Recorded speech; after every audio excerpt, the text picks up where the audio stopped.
Hello students, I am Rajiv Kumar, your maths teacher। बच्चों, मैं आज आप लोगों को डिटर्मिनेंट्स चैप्टर के अंतर्गत प्रॉपर्टीज ऑफ डिटर्मिनेंट्स यानी डिटर्मिनेंट्स की क्या प्रॉपर्टीज होती हैं ये बताऊंगा। तो आइए देखते हैं।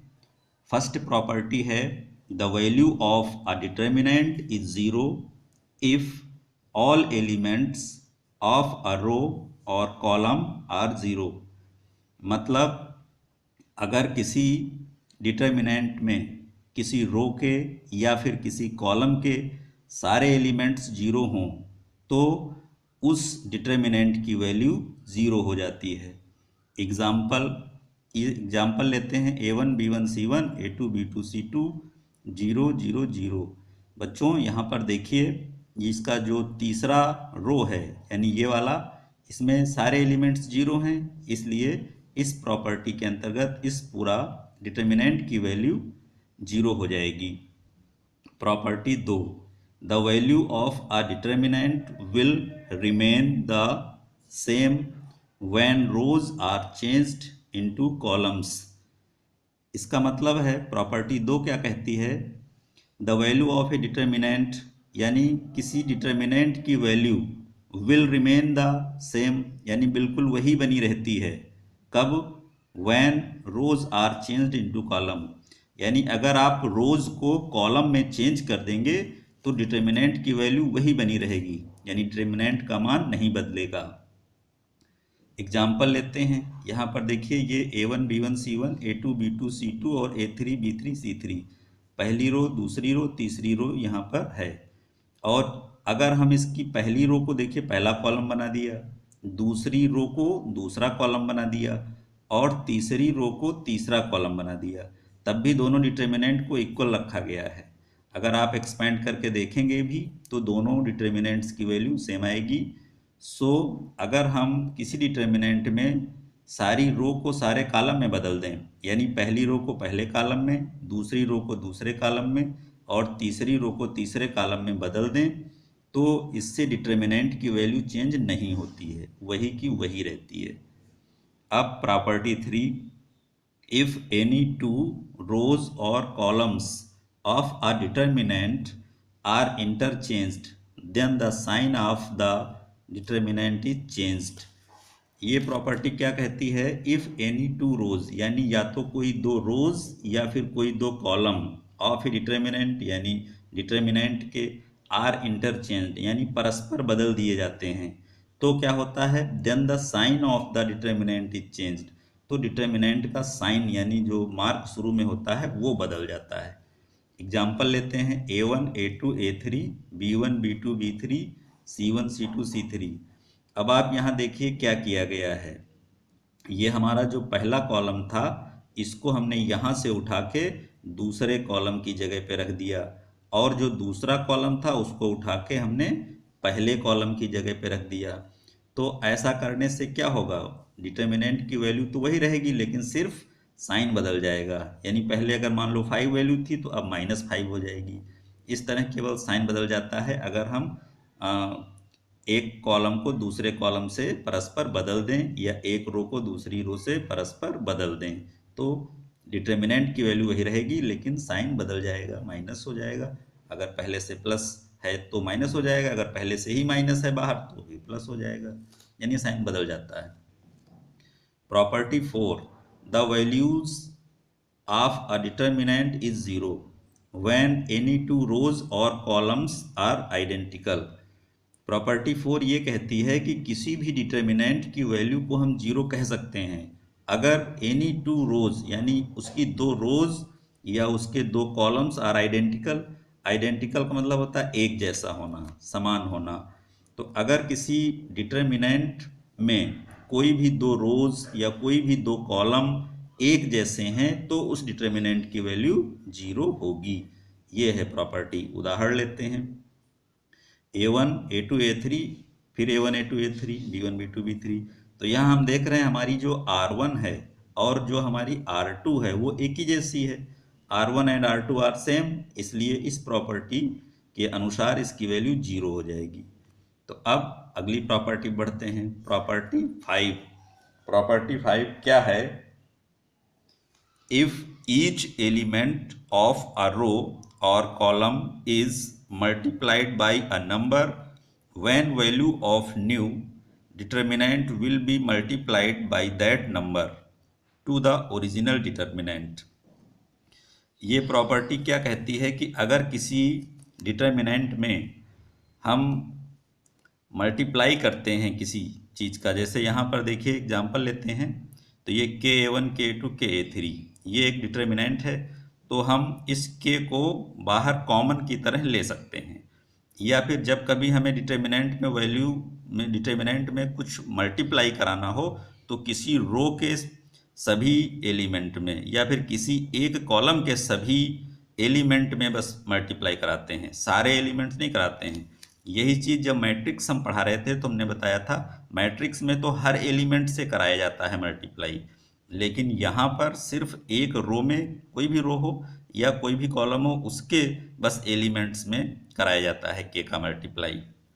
तो ये प्रॉपर्टी यही कहती है कि इफ़ ईच एलिमेंट ऑफ रो और कॉलम इज मल्टीप्लाइड, अगर किसी डिटर्मिनेंट में ईच एलिमेंट ऑफ ए रो यानी किसी रो या कॉलम के हर एलिमेंट को क्या किया जाए, मल्टीप्लाइड ए नंबर, किसी नंबर से मल्टीप्लाई कर दिया जाए, then the value of new determinant, तो जो नया डिटर्मिनेंट बनेगा वो उतना ही टाइम्स बन जाएगा।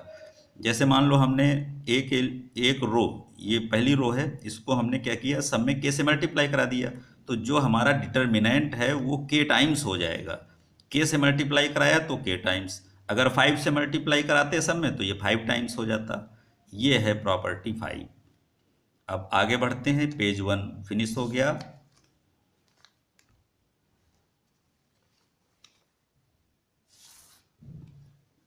अब इसमें प्रॉपर्टी 5 के बाद प्रॉपर्टी 6, इफ सम और all elements of a row और column of a determinant are expressed as sum of 2 or more terms, then the determinant can be expressed as sum of 2 or more determinants। Property 6 ये कहती है कि अगर कोई determinant है हमारे पास, जैसे ये यहाँ पर देखिए एक डिटर्मिनेंट है, इसमें रो में हर जगह जोड़ यानी प्लस का निशान बना हुआ है, बाकी ये एलिमेंट्स तो वैसे ही हैं। तो अब अगर सब जगह जोड़ बना हुआ है तो हम क्या कर सकते हैं, इसको अलग अलग दो डिटर्मिनेंट्स के सम यानी जोड़ के रूप में लिख सकते हैं। जैसे यहाँ पर रो 1 के हर एलिमेंट में देखिए A1 plus lambda 1, A2 plus lambda 2 और A3 प्लस लैम्डा 3 यानी जोड़ बना है। तो हम A1 A2 A3 ऊपर लेकर नीचे वाले वही रहेंगे, एक डिटर्मिनेंट बना लेंगे, प्लस जो बाद में आए हैं जैसे लैम्डा 1 लैम्डा 2 लैम्डा 3 इनको अलग लेकर के एक डिटर्मिनेंट बना लेंगे, नीचे के एलिमेंट वही रहेंगे। तो इस तरह से हम एक डिटर्मिनेंट को दो डिटर्मिनेंट के सम यानी जोड़ के रूप में भी लिख सकते हैं। बस इसके लिए ज़रूरी क्या है कि किसी रो में या किसी कॉलम में सब जगह जोड़ इस तरह होना चाहिए।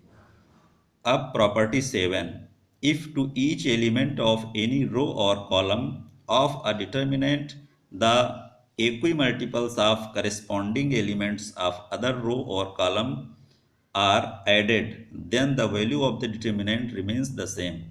बच्चों ये प्रॉपर्टी 7 बहुत इंपॉर्टेंट है, बहुत क्वेश्चंस में, ज़्यादातर क्वेश्चंस में ये प्रॉपर्टी यूज होती है। तो समझिए इस प्रॉपर्टी में होता क्या है। इस प्रॉपर्टी में देखिए क्या है, एक एग्जांपल लेते हैं पहले, A1 B1 C1 A2 B2 C2 A3 B3 C3, इस तरह हमारे पास मान लो ये एक डिटर्मिनेंट है।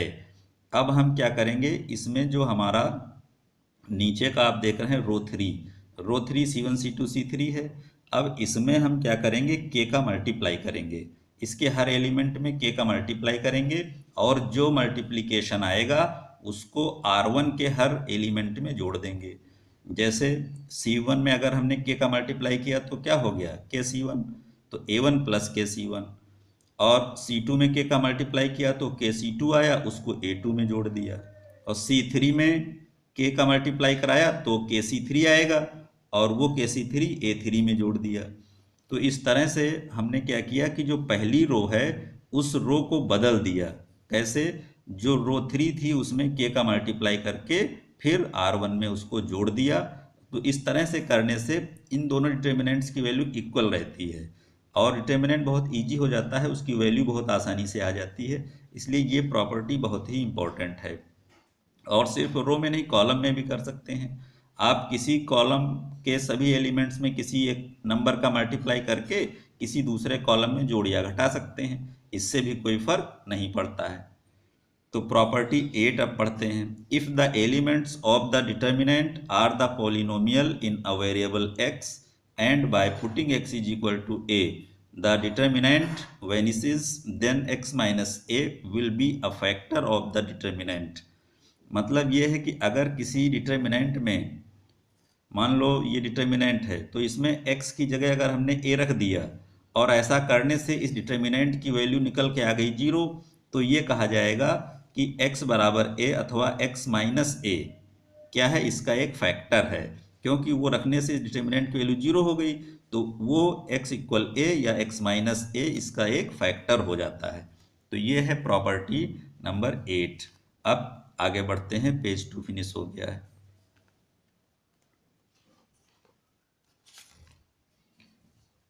अब बच्चों एक्सरसाइज 4.2 शुरू करते हैं। Using the property of determinants and without expanding, यानी बिना एक्सपेंड किए, बिना विस्तार किए, केवल प्रॉपर्टी का यूज करके ही हमें इन क्वेश्चंस को शो करना है, प्रूव करना है। इन क्वेश्चंस 1 to 7, 1 से 7 तक प्रूव दैट। इस पेज में 3 क्वेश्चन कवर हो पाए हैं। इसके बाद जो आगे के क्वेश्चन हैं वो अगले वीडियो में रखे जाएंगे। तो पहला क्वेश्चन देखते हैं एक्सरसाइज का। X Y Z A B C X plus A Y plus B Z plus C is equal to 0। तो अब हमको इस डिटर्मिनेंट की वैल्यू 0 के बराबर दिखाना है और एक्सपेंड करना नहीं है। तो देखिए हमने क्या किया, पहले तो LHS जो दिया है वही डिटर्मिनेंट लिख लिया। फिर आप अगर ध्यान से देखें कि एक्स वाई जेड में अगर A B C X plus A Y plus B Z plus C, यानी C1 में C2 को जोड़ दें तो हमारा ये C1 बदल जाएगा। क्या हो जाएगा, X plus A Y plus B Z plus C, मतलब x में a जोड़ दिया, y में b जोड़ दिया, z में c जोड़ दिया। इसी बात को कहते हैं C1 is interchanged bye C1 plus C2, यानी C1 बदल गया है C1 प्लस C2 से, यानी C1 की जगह पर अब C1 प्लस C2 की जो वैल्यू आएगी जोड़ करके वो लिखेंगे। तो जब ऐसा किया तो देख रहे हैं हम C1 और C3 एक जैसा हो गया। तो जब C1 C3 एक जैसा हो गया तो प्रॉपर्टी कहती है कि अगर किसी डिटर्मिनेंट में 2 कॉलम या फिर 2 रोज एक जैसे हों तो उसकी वैल्यू 0 होती है। उसके अकॉर्डिंग इसको 0 कर दिया गया। रीजन यहाँ लिख दिया गया C1 इक्वल C3, तो 0 हमें दिखाना था तो RHS आ गया 0, यानी प्रूव्ड हो गया। अब क्वेश्चन 2 पे आते हैं। a minus B B minus C C minus A फिर B minus C C minus A, ये एक डिटर्मिनेंट दिया गया है जिसको भी 0 के बराबर दिखाना है। तो LHS में सबसे पहले हमने ये डिटर्मिनेंट ले लिया। अब देखिए इसमें, देखिए डिटर्मिनेंट के सवालों में बच्चों आपको थोड़ा ये दिमाग लगाना पड़ेगा कि किस तरह से हम डिटर्मिनेंट के अंदर ज़्यादा से ज़्यादा 0 बना पाएँ, क्योंकि 0 जब बन जाते हैं तो एक्सपेंड करें, प्रॉपर्टीज़ लगाएं या कुछ भी करें, बहुत आसान डिटर्मिनेंट हो जाता है। तो 0 बनाने की कोशिश सबसे पहले की जानी चाहिए।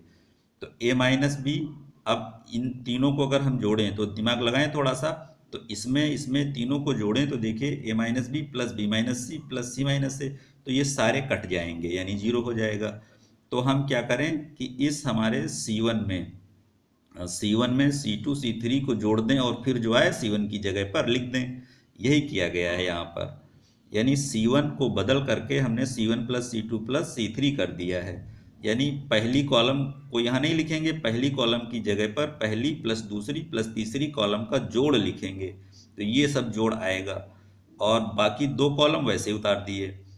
तो अब जो जोड़ आ रहा है इसमें आप देखिए सब कट जाएंगे, जैसे ये a और ये माइनस a कट गया है ना। कटने के निशान को हमने महीन काले पेन से बताया है ताकि आपको समझ में आ जाए, ज़्यादा ये किचकिचाए नहीं। तो a माइनस बी, तो a minus B plus B minus C plus C minus A, यानी सब कट जाएंगे, ऐसे नीचे भी सब कट जाएंगे। तो इस तरह से आप देखिए तो ये डिटर्मिनेंट में क्या हो गया, कॉलम 1 आपका पूरा 0 हो गया, बाकी दोनों वही हैं। तो ये भी एक प्रॉपर्टी है कि किसी डिटर्मिनेंट में अगर किसी रो में, चाहे पहली रो, दूसरी रो, तीसरी रो या फिर कोई भी कॉलम में सारे एलिमेंट्स जीरो हैं तो उस डिटर्मिनेंट की वैल्यू जीरो हो जाती है। अब क्वेश्चन 3 की बात करते हैं। ये देखिए 2 3 5 7 8 9 और 65 75 86 इज इक्वल टू 0, ये दिया गया है। अब इसको जीरो के बराबर हमें प्रूव करना है। LHS लेते हैं, पूरा डिटर्मिनेंट लिख लिया। अब इसमें देखिए हम एक प्रॉपर्टी लगाएंगे, जैसे ये 65 है, अगर हम कॉलम 2 में 9 का मल्टीप्लाई करा दें और फिर जितना आए मल्टीप्लाई उसको इसमें से घटा दें, तो देखिए ये सोचने की बात है कि ये थोड़ा बड़े बड़े डिजिट हैं, बड़े बड़े नंबर हैं, तो इसको छोटा बनाने के लिए इनका या फिर इनका कोई गुना, यानी एनी टाइम्स, चाहे 9 टाइम्स चाहे 10 टाइम्स। तो 9 इसलिए लिया गया है क्योंकि 9 7 जा 65, नहीं 9 7 जा 63, तो 63 इसमें से घटा देंगे तो सिर्फ 2 बचेगा। अगर हम 10 बार ले जाएंगे तो माइनस का बचने लगेगा, इसलिए माइनस से अच्छा है कि प्लस में बचे। और अगर मान लो 7 बार मल्टीप्लाई करेंगे तो फिर बड़ी संख्या बचेगी, तो अधिक से अधिक इसमें से घट जाए और ये जो है माइनस में भी ना आ पाए, ऐसा सोचते हैं। तो 9 टाइम फिट बैठता है, तो 9 सत्ते 63 इसमें से घटाएंगे तो 65 लिखा, माइनस 9 इंटू 7, फिर 75 लिखा, 9 इंटू 8, 86 लिखा तो 9 इंटू 9। इस तरह से ये हमने सब माइनस कर दिया। तो ये हुआ क्या है, इसको हम कहेंगे C3 tends to C3 minus 9C2, यानी C3 से 9 गुना C2 घटाया गया है। अब माइनस करने के बाद देखिए इस तरह आएगा, इन सब का मल्टीप्लाई और फिर घटा दीजिए। 65 से 63 गया तो 2 बचा, 75 से 72 गया 3, 86 से 81 गया 5। तो ये कॉलम बदल के देखिए इस तरह बन जाएगा छोटे डिजिट में। अब हमारा कॉलम 1 और कॉलम 3 एक ही जैसा आ गया, यानी फिर प्रॉपर्टी काम करेगी कि अगर किसी डिटर्मिनेंट में 2 कॉलम या 2 रो एक जैसे हों, आइडेंटिकल हों, तो क्या होता है, उस डिटर्मिनेंट की वैल्यू जीरो होती है। तो ये जीरो हो गई है। तो यहाँ पर C1 इक्वल C3 है, इसलिए ये जीरो हो गया और जीरो ही हमको लाना था, तो ये RHS आ गया, यानी प्रूव्ड हो गया। तो ये बच्चों डिटर्मिनेंट का हमारा सेकेंड पार्ट है। और अब इसके बाद जो है थर्ड पार्ट आएगा और ऐसे ही सीरीज चलती रहेगी। पूरे कोर्स के सारे वीडियोज आपको मिलेंगे। और आप सब बच्चों ने इस वीडियो को देखा, सब लोगों का धन्यवाद। और अगर ये वीडियो अच्छा लगा आपको तो आप हमारे चैनल को सब्सक्राइब, लाइक और शेयर करें। Thank you.